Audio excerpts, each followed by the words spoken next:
ನಟ ಅನಿರುದ್ಧ್ ಜೊತೆಯಲ್ಲಿ ಎಸ್ ನಾರಾಯಣ್ ಹೊಸ ಧಾರಾವಾಹಿಯನ್ನ ಮಾಡ್ತಾ ಇದ್ದಾರೆ. ನಿರ್ದೇಶಕ ಎಸ್ ನಾರಾಯಣ್ ಭೇಟಿಯಾಗಿದ್ದಾರೆ ನಿರ್ಮಾಪಕರು. ಅನಿರುದ್ಧ್ ಜೊತೆಗೆ ಧಾರಾವಾಹಿ ಮಾಡಬಾರದು ಅಂತ ಹೇಳಿ ನಿರ್ಮಾಪಕರು ಮನವಿಯನ್ನ ಮಾಡಿಕೊಂಡಿದ್ದಾರೆ. ನಾರಾಯಣ್ ನಿರ್ದೇಶನದ ಸೂರ್ಯವಂಶ ಧಾರಾವಾಹಿಯಲ್ಲಿ ಅನಿರುದ್ಧ್ ನಟಿಸ್ತಾ ಇದ್ದಾರೆ. ಈಗ ಅನಿರುದ್ಧನ ಕಿರುತೆರೆಯಿಂದ ನಾವು ಬ್ಯಾನ್ ಮಾಡಿದೀವಿ ಅಂತ ನಿರ್ಮಾಪಕರು ಹೇಳ್ಕೊಂಡಿರೋದು. ಅನಿರುದ್ಧ್ ಜೊತೆ ಧಾರಾವಾಹಿ ಮಾಡಬೇಡಿ ಅಂತ ಎಸ್ ನಾರಾಯಣ್ ಅವರಿಗೆ ಇವತ್ತು ಮನವಿಯನ್ನ ಮಾಡಿಕೊಂಡಿದ್ದಾರೆ.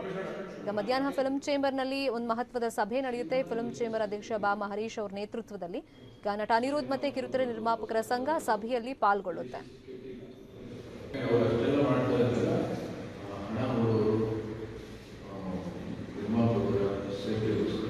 ಇನ್ನು ಈ ಬಗ್ಗೆ ನಿರ್ದೇಶಕ ಎಸ್ ನಾರಾಯಣ್ ಅವರು ಏನ್ ಹೇಳಿದ್ದಾರೆ, ನಮ್ಮ ಫಿಲ್ಮ್ ಬ್ಯೂರೋ ರಿಪೋರ್ಟರ್ ಸತೀಶ್ ಅವರನ್ನು ಮಾತನಾಡಿಸಿದ್ದಾರೆ, ನೋಡೋಣ.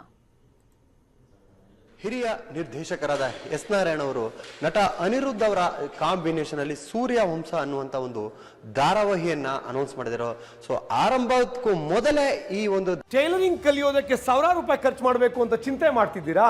ಫ್ರೀಡಮ್ ಆಪ್ ಅನ್ನು ಡೌನ್ಲೋಡ್ ಮಾಡಿ 40 ಗಂಟೆಯ ಟೈಲರಿಂಗ್ ಕೋರ್ಸ್ ವಾಚ್ ಮಾಡಿ ನಿಮ್ಮದೇ ಆದ ಟೈಲರಿಂಗ್ ಬಿಸ್ನೆಸ್ ಶುರು ಮಾಡಿ. ಧಾರಾವಾಹಿಗೆ ಒಂದು ವಿಘ್ನ ಶುರುವಾಗಿದೆ ಅಂತ ಅನ್ಬೋದು. ಆ ವಿಘ್ನ ಏನು ಎಲ್ಲಾನು ಮಾತಾಡೋದಕ್ಕೆ ಈಗ ನಮ್ಮ ಜೊತೆಯಲ್ಲಿ ಹಿರಿಯ ನಿರ್ದೇಶಕರು ಇದ್ದಾರೆ. ಮಾತಾಡ್ತಾ ಹೋಗ್ತೀನಿ. ಸರ್, ಸೂರ್ಯವಂಶ ನಿಮ್ಮ ಒಂದು ನಿರ್ದೇಶನದಲ್ಲಿ ಆ ಸೀರಿಯಲ್ ಬರ್ತಿರೋದ್ರಿಂದ ಸೊ ಅವರ ಬೇಡಿಕೆ ಏನಿತ್ತು? ನಿರ್ಮಾಪಕರ ಸಂಘದ, ಕಿರುತೆರೆ ಕಲಾವಿದರ ನಿರ್ಮಾಪಕರ ಸಂಘದ ಆ ಬೇಡಿಕೆ ಏನಿತ್ತು? ಅನಿರುದ್ಧ್ ಅವ್ರನ್ನ ಅವಕಾಶ ಕೊಡಿ ಅಂತ ಇದ್ದಾರೆ, ಅವ್ರನ್ನ ಸೀರಿಯಲ್ ಇಂದ ತೆಗೀರಿ ಅಂತ ಏನಂತ ಒಂದು ಬೇಡಿಕೆ ಇಟ್ಟಿದ್ದಾರೆ ನಿಮ್ಮ ಮುಂದೆ ಅಂತ? ಸರ್, ಏನಿಲ್ಲ, ಅವರು ಏನು ಹೇಳ್ತಿದ್ದಾರೆ ಅಂದರೆ, ನೋಡಿ, ಅವರು ತುಂಬ ಅಶಿಸ್ತಿನ ಪ್ರದರ್ಶನ ಮಾಡಿದರು. ಸಮಯಕ್ಕೆ ಸರಿಯಾಗಿ ನಮಗೆ ಸ್ಪಾಟಿಗೆ ಬರ್ತಾ ಇರಲಿಲ್ಲ. ಬಂದರೂ ಕೂಡ ಶಾರ್ಟ್ಗೆ ಅವರು ಬೇಗ ಬರ್ತಾ ಇರಲಿಲ್ಲ. ನಾವು ಬರ್ಕೊಟ್ಟಂಥ ಸಂಭಾಷಣೆಗಳನ್ನು ಅವರು ಸರಿಯಾಗಿ ಹೇಳ್ತಾ ಇರಲಿಲ್ಲ. ಸರಳವಾಗಿ ಏನು ಹೇಳ್ತೀನಿ ಅಂದರೆ, ಈಗ ನನಗೆ ಇಷ್ಟ ಇಲ್ಲ ಅಂದರೆ ನಾನು ಅವರಿಂದ ದೂರ ಇರೋದು ತಪ್ಪಲ್ಲ. ಆದರೆ ಇನ್ನೊಬ್ಬರನ್ನು ನೀವು ನಿಮ್ಮ ಧಾರಾವಾಹಿಗೆ, ನಿಮ್ಮ ಚಿತ್ರಕ್ಕೆ ನೀವು ಹಾಕೋಬೇಡಿ ಅಂತ ಹೇಳೋದು ತಪ್ಪಾಗುತ್ತೆ. ಯಾಕೆಂದರೆ ಒಂದು ಕೈಯಲ್ಲಿ ಚಪ್ಪಾಳೆ ಹೊಡೆಯೋಕ್ಕಾಗಲ್ಲ, ಎರಡು ಕೈ ಸೇರಬೇಕಾಗ್ತದೆ. ಹಾಗಾಗಿ ಎರಡೂ ಕಡೆ ತಪ್ಪಾಗಿರ್ಬೋದು, ನನಗೆ ಗೊತ್ತಿಲ್ಲ. ಹಾಗಾಗಿ ಅದನ್ನೇ ನಾನು ಏನು ಹೇಳ್ತಾ ಇದ್ದೀನಿ, ನಾನು 50 ಸಿನಿಮಾ ಮಾಡಿದ್ದೀನಿ, 10 ಧಾರಾವಾಹಿಗಳು ಮಾಡಿದ್ದೀನಿ. ಬಹುತೇಕ ಚಿತ್ರರಂಗದ ಎಲ್ಲ ಕಲಾವಿದರ ಜೊತೆಯಲ್ಲಿ ಕೆಲಸ ಮಾಡುವಂಥ ಸುಯೋಗ ನನಗೆ ಸಿಕ್ಕಿದೆ. ಇಂಥ ಒಂದು ಪರಿಸ್ಥಿತಿ ನನ್ನ ವೃತ್ತಿ ಜೀವನದಲ್ಲಿ ನಿರ್ಮಾಣ ಆಗಿಲ್ಲ. ಯಾಕಾಗಿಲ್ಲ ಅಂದರೆ, ನಾನು ನನ್ನ ಕರ್ತವ್ಯವನ್ನು ಪ್ರಾಮಾಣಿಕವಾಗಿ ಮಾಡ್ಕೊಂಡು ಹೋಗ್ತಾ ಇರ್ತೀನಿ ಅಷ್ಟೇ. ಬರೋ ಕಲಾವಿದರನ್ನ ಅವ್ರಿಗೆ ಕಂಫರ್ಟ್ ಝೋನ್ ಮಾಡಿಕೊಡ್ತೀನಿ, ಅವ್ರಿಗೇನು ಬೇಕೆಲ್ಲ ಕೊಡ್ತೀನಿ. ನನ್ನ ಪಾತ್ರ ಕೆಡಿಸದೇ ಇರೋ ಥರ ಎಲ್ಲರೂ ಅಚ್ಚುಕಟ್ಟಾಗಿ ಅಭಿನಯ ಮಾಡಿ ನನ್ನ ಗೌರವ ತಂದು ಕೊಟ್ಟಿದ್ದಾರೆ. ನೀವಿದ್ದೀರಾ ಅಂತಂದ್ರೆ ಅಲ್ಲಿ ವಿವಾದ ಇರಲ್ಲ, ಅದು ನಮ್ಗೆ ಗೊತ್ತು. ನೀವು ಹ್ಯಾಂಡ್ಲ್ ಮಾಡೇ ಮಾಡ್ತೀರಾ, ಸುಖಾಂತಿ ಕಾಣಿಸ್ತೀರಾ.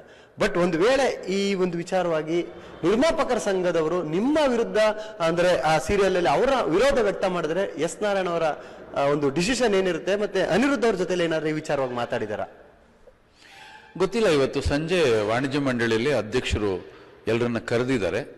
ಅಲ್ಲಿ ಏನು ಮಾತುಕತೆ ನಡೆಯುತ್ತೆ ಗೊತ್ತಿಲ್ಲ. ಯಾಕೆಂದ್ರೆ ಇದನ್ನ ನಾನು ನಿರ್ಧಾರ ಮಾಡೋಕ್ಕಾಗಲ್ಲ. ಯಾಕೆಂದ್ರೆ ಹಿರಿಯರು ಇರೋವಾಗ ಅವ್ರು ನಿರ್ಧಾರ ತಗೋತಾರೆ. ಅವರಿಂದ ನನಗೇನು ಸಲಹೆ ಬರುತ್ತೆ ನೋಡೋಣ, ಕಾದುಕೊಳ್ತಿದ್ದೀನಿ.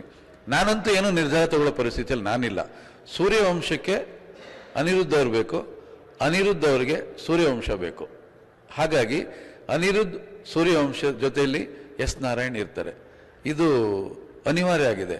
ಹಾಗಾಗಿ ಒಂದು ಕೆಲಸವನ್ನು ಸುಸೂತ್ರವಾಗಿ ನಡೆಸ್ಕೊಡ್ಬೇಕೇ ಹೊರತು ಅದನ್ನ ನಿಲ್ಲಿಸಬಾರ್ದು. ಕೊನೆಯದಾಗಿ ಸೂರ್ಯವಂಶಗೆ ಅಂದ್ರಿ, ಸೂರ್ಯವಂಶಗೆ ಅನಿರುದ್ಧ್ ಅವರ ಅವಶ್ಯಕತೆ ಇದೆ ಅಂದ್ರಿ.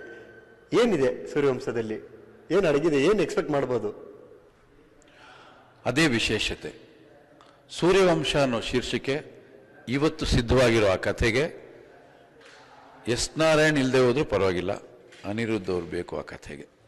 ಆ ರೀತಿಯಾಗಿದೆ ಕಥೆ, ಅಷ್ಟು ಚೆನ್ನಾಗಿದೆ. ಧನ್ಯವಾದಗಳು ಸರ್. ಇದಿಷ್ಟು ಹಿರಿಯ ನಿರ್ದೇಶಕರಾದಂತಹ ಎಸ್ ನಾರಾಯಣ್ ಅವರ ಮಾತುಗಳಾಗಿತ್ತು.